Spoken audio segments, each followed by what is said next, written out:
గర్వం ఇది చాలా మంది జీవితాలలో ఉంటుంది. నాకు లేదు అంటూ ఉంటారు. అయితే నువ్వు దేవుని మాటను బట్టి నడవకపోవడమే గర్వం. దేవుని మాటను బట్టి జీవించకపోవడమే గర్వం. దేవుని మాటకి లోబడకపోవడమే గర్వం. నీకొకటి తెలుసా? ఈ గర్వము అనేది నేను దేవుని నుంచి దూరం చేస్తుంది, దేవుని సన్నిధి నుంచి దూరం చేస్తుంది, దేవుడిచ్చే ఆశీర్వాదాల నుంచి నీ జీవితాన్ని దూరం చేస్తుంది, దేవుడిచ్చే కబుదాల నుంచి నేను దూరం చేస్తుంది.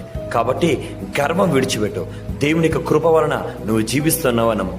దేవుని కృప వలన నీ కుటుంబం బాగుందని నమ్ము. దేవుని కృప వలన నీ సంతానం బాగున్నారని నమ్ము. దేవుని కృప వలన ఈరోజు నువ్వు ఈ స్థానంలో ఉన్నారని నమ్ము.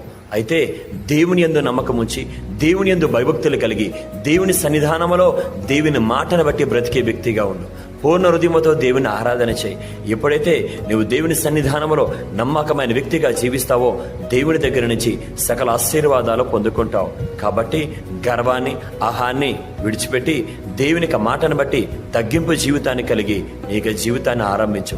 దేవుడిచ్చే శ్రేష్టమైన దీవెనను పొందుకుంటావు. ఆమేన్. God bless you.